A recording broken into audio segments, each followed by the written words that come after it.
Good morning बच्चों। आज हम लोग करने जा रही हैं आपके अभ्यास सागर का 4th लेसन बातुनी।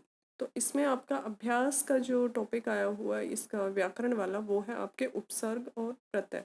तो कल मैंने आपके पास एक वीडियो सेंड की थी जिसमें मैंने आपको उपसर्ग और प्रत्यय होते क्या हैं वो बताए थे। ठीक है बेटा। आज लेकिन फिर भी चलो हम लोग एक बार लेसन स्टार्ट करने से पहले एक बार हल्का सा रिवीजन कर लेते हैं कि उपसर्ग और प्रत्यय क्या होते हैं। उपसर्ग वो शब्द होते हैं बेटा, वो शब्दांश जो किसी मूल शब्द से पहले लगकर, यानी मूल शब्द से पहले लगकर वो उस शब्द का एक नए शब्द का निर्माण करते हैं या उस शब्द में कुछ परिवर्तन लाते हैं। ठीक है।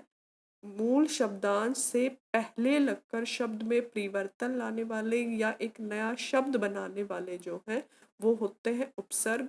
और किसी भी मूल शब्द के बाद में लगकर अगर उसके अर्थ में परिवर्तन लाते हैं तो वो होते हैं प्रत्यय। ठीक। अब जैसे इसमें देखिए फर्स्ट हमारे इसमें लेसन में शुरू में ही कुछ एग्जाम्पल दिए हैं। उन्होंने कहा सहर्ष। ठीक है। उसके दूसरी लाइन में दे रखा है अब संयोग देखिए साहब, खुफिया विभाग के हैं, हमें हमेशा के लिए अधिकार जमा लिया था, उन सज्जन से मुझे डर लगता था। अब ये देखिए कि सहर्ष, संयोग, विभाग, अधिकार और सज्जन, ये 5 जो शब्द दे रखे हैं इसमें हमें ये बताना कि इसमें उपसर्ग प्रत्यय क्या लगा हुआ है। ठीक है। इसमें सहर्ष को हम लोग ये नीचे देखिए अब ऊपर दिए गए वाक्यों या वाक्यांशों में से मोटे काले शब्दों को नीचे लिखना है और अब उन शब्दों में से मूल शब्द या उपसर्ग को अलग करके लिखना है। अब इसमें दे रखा है मूल शब्द को अलग करना है और उपसर्ग को अलग करना है। अब पहले हम लोग ये 5 शब्द लिखेंगे, सहर्ष, संयोग, विभाग, अधिकार और सज्जन। अब देखिए पहले इसमें लगता है हमारा उपसर्ग। उपसर्ग क्या है, यानी इसके मूल शब्द के जो पहले लगकर, मूल शब्द के आरंभ में लगकर जो हमारा अर्थ परिवर्तन करता है अर्थ में, वो होता है उपसर्ग। अब ये मूल शब्द इसका है हर्ष। ठीक है। हर्ष से पहले लगा स। ठीक है। तो स हर्ष मतलब हर्ष के साथ, खुशी से। हर्ष मतलब खुशी और स मतलब साथ, खुशी के साथ। तो यहाँ पर है स हर्ष। तो यहाँ हर्ष जो है वो है मूल शब्द और स जो है वो है उपसर्ग। सेकंड वाले में आता है बेटा संयोग। संयोग में योग जो है वो है मूल शब्द और सम, यहाँ पे जो भी बिंदु वाले यानी अनुस्वार वाले जो शब्द होते हैं, स के ऊपर बिंदु वहां पे होता है, वहां सम के साथ में योग होता है, यानी उसका जो उपसर्ग होता है वो सम होता है जिसके स के ऊपर बिंदु लगा होता है। ये बिंदु यहाँ म मतलब यहाँ पे म के नीचे हलंत यानी आधा म जो सम है उसकी जगह प्रयोग किया जाता है। उसके बाद आता है हमारा विभाग। विभाग में भाग जो है वो मूल शब्द है और वी जो है वो है उपसर्ग। जैसे वी के आप लोग और भी बना सकते हो, विदेश बना सकते हो, विज्ञान बना सकते हो, विहार बना सकते हो। ठीक है। विफल बना सकते हो। तो वी जो शब्द वो उपसर्ग है, वो मूल शब्द के मतलब मूल शब्द भाग है उसके साथ जुड़कर एक नया शब्द बनाता है विभाग। उसके बाद आता है बेटा हमारा अधिकार। अधिकार में अधि प्लस कार, कार इसमें मूल शब्द है, अधि इसका उपसर्ग है। फिर है सज्जन। सज्जन में बेटा हम लोग करते हैं सत जन। जन मतलब लोग, सत मतलब अच्छे। तो सज्जन जो शब्द है उसका अर्थ निकलता है सत जन, अच्छे लोग, यानी अच्छा कोई आदमी होता है उसको हम लोग सज्जन बोलते हैं। तो यहाँ पर है सत जन, अच्छे लोग। तो यहाँ जो सत जो शब्द है उसका हम लोग अगर उसका हम लोग उपसर्ग यानी सत जो है वो दूसरे सज्जन के साथ में मिलकर और जन यानी सत शब्द जन के रूप में परिवर्तित होता है, सज्जन शब्द बनाता है वो।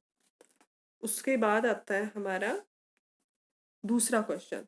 सेकंड में दे रखा है कि नीचे दिए वाक्यों को ध्यानपूर्वक पढ़िए, यह पता लिखकर डाक में छोड़ दीजिए। दूसरा दे रखा है अब मुझे घबराहट होने लगी, डॉक्टर गुप्ता से अपने पारिवारिक संबंध बताते तो चेहरा खिल उठता है, आजकल दिल की बीमारी का बड़ा फैशन चल पड़ा है। तो यहाँ पर कुछ मोटे और काले शब्द दिए हुए हैं। जैसे पहला जो लाइन थी उसमें दे रखा है लिखकर, दूसरा दे रखा है घबराहट, तीसरा पारिवारिक, चौथा उठता और फिर है बीमारी। अब इसमें देखिए नीचे दिए जो अब ऊपर दिए गए वाक्य या वाक्यांशों में से मोटे काले जो शब्द हैं उनको नीचे लिखना है। अब इन जो शब्दों में से यानी जो मोटे काले शब्द हैं इनमें से मूल शब्द और प्रत्यय को अलग करना है। अब इसमें देखिए लिख कर में हम लोग क्या करेंगे, इसका मूल शब्द अलग करेंगे और प्रत्यय अलग करेंगे। जैसा कि आपको पता है कि उपसर्ग लगता है वो मूल शब्द से पहले लगता है और प्रत्यय मूल शब्द के बाद लगता है। तो यहाँ पहले आएगा मूल शब्द, उसके बाद में आएगा प्रत्यय, यानी अंत में मूल शब्द के अंत में जो लगता है वो होते हैं प्रत्यय। अब इसमें देखिए लिखकर, लिख जो है वो है मूल शब्द और कर जो है वो है प्रत्यय। अब लिख कर, लिख प्लस कर, तो शब्द बना लिख कर। अब है घबराहट, घबरा प्लस आहट, ठीक है, तो इसमें आहट इसका प्रत्यय लगा हुआ है। फिर है परिवार, पारिवारिक, परिवार प्लस एक, परिवार के साथ में अगर एक प्रत्यय जोड़ते हैं तो वो पारिवारिक बन जाता है। ये अगर हम लोग समाज के साथ में एक जोड़ते हैं तो वो सामाजिक बनता है, संसार के साथ एक जोड़ा जाता है तो वो सांसारिक बनता है। वैसे ही परिवार के साथ अगर एक जोड़ा जाता है तो वो पारिवारिक बनता है। फिर आता है उठता, उठ प्लस ता, उठता।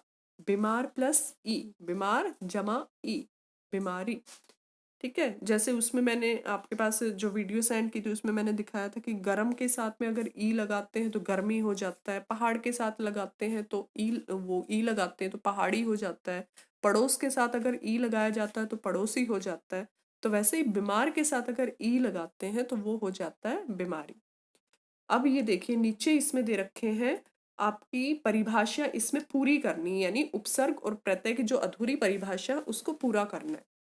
वे शब्दांश जो किसी शब्द के अंत वो आरंभ में, ठीक है, पहले मतलब आरंभ में लगकर उस शब्द के अर्थ में विशेषता या उसके अर्थ में परिवर्तन उत्पन्न करते हैं। यानी या तो उसके अर्थ में एक विशेषता आती है या फिर उसका अर्थ जो होता है वो बदल जाता है, उसमें कुछ ना कुछ बदलाव आता है, तो वो होते हैं उपसर्ग। फिर आते हैं वे शब्दांश जो किसी शब्द के अंत में लगकर उस शब्द के अर्थ में विशेषता लाते हैं या अर्थ परिवर्तन करते हैं, तो वो होते हैं प्रत्यय। ठीक है बेटा, जैसे मान लो एक शब्द है मान, मान मतलब आदर इज्जत। अब उस मान में अगर हम लोगों ने उपसर्ग लगाया उसमें अप, ठीक है, अगर हम लोगों ने अप लगाया तो वो शब्द बनता है अपमान। और अगर हम लोगों ने उस पे सम लगाया तो वो शब्द बनता है सम्मान। ओके, तो अब इसमें ये देखिए कि इसमें मूल शब्द तो वही है, मान मूल शब्द है, लेकिन उस दोनों का जो नया शब्द बनता है उसमें अंतर किसकी वजह से आया है, उपसर्ग की वजह से। क्योंकि एक में हम लोगों ने अप लगाया है और एक में हम लोगों ने सम लगाया है। तो सम अगर मिला तो वो सम्मान हुआ और अप अगर मिला तो वो अपमान हुआ। ठीक है बेटा, तो ये अर्थ विशेषता लाने मतलब इसमें अर्थ परिवर्तित हो जाता है, उसका अर्थ ही बदल जाता है। अब उसके बाद आता है हमारा क्वेश्चन नंबर 4। चौथे प्रश्न में दे रखा है नीचे दिए गए मूल शब्दों में से उपसर्ग जोड़ते हुए एक नया शब्द लिखना है। यानी इन दोनों को जोड़ना है, जो उपसर्ग और मूल शब्द दिए हैं इनको जोड़कर एक नया शब्द बनाना है कि एक नया कौन सा शब्द बनता है। अभी जमा मान, अभिमान, नी प्लस वास, निवास, दुर प्लस गुण, दुर्गुण, परा प्लस जय, पराजय, बहु प्लस मूल्य, बहुमूल्य। ठीक है, अब ये होते हैं हमारे नए मूल शब्द बने ही, अभिमान, निवास, दुर्गुण, पराजय और बहुमूल्य। उसके बाद आता है बेटा क्वेश्चन नंबर 5 में आपका यहाँ पे नीचे दिए गए मूल शब्दों में से प्रत्यय अलग करके आपको लिखना है। यहाँ पहले हम लोगों ने मूल शब्द लिखा, वो मतलब सॉरी प्रत्यय लगाकर एक नया शब्द बनाना है। तो पहले हम लोगों ने उपसर्ग जोड़कर नया शब्द बनाया था, अब हम लोग उसमें प्रत्यय जो है वो लगाकर नया शब्द बनाएंगे। खिल प्लस ओना, खिलौना, चढ़ प्लस आई, चढ़ाई, बच्चा प्लस पन, बचपन। ठीक है, इसको बच्चापन नहीं लिखोगे आप लोग, बचपन। मीठा प्लस आस, मिठास, गरम, गरम प्लस आहट, गर्माहट। ठीक है। ये हमारे खिलौना, चढ़ाई, बचपन, मिठास और गर्माहट, ये हमारे बनते हैं नए शब्द। उसके बाद आता है बेटा क्वेश्चन नंबर 6। क्वेश्चन नंबर 6 में नीचे दिए गए मूल शब्दों में उचित उपसर्ग लगाकर एक नया शब्द बनाना है। अब यहाँ पर मूल शब्द दिए हैं तो हमें ये देखना है कि कौन सा इसके आगे उपसर्ग ठीक रहेगा, क्योंकि हमें बनाना है कोई ना कोई सार्थक नया शब्द। यानी नया शब्द ये नहीं होना चाहिए कि हम लोग कुछ भी लगा दें। ठीक है। अगर मतलब इसमें मान लो स के साथ हम लोगों ने रिक्त जोड़ा, सरिक्त, कोई शब्द नहीं बना क्योंकि उसका अर्थ नहीं निकला। शब्द तो हो जाता है लेकिन अर्थ, शब्द तब तब बनता है जब उसका कोई ना कोई अर्थ निकलता है, और यहाँ उसका कोई ना कोई अर्थ नहीं निकला है, तो इसलिए हमें बनाने हैं सार्थक शब्द जिनका कोई अर्थ निकलता हो। तो यहाँ पर है अति प्लस रिक्त, अतिरिक्त, मतलब अलावा। स परिवार, स के साथ में परिवार जोड़ा तो क्या हुआ सपरिवार। प्र प्लस सन, प्रसन्न।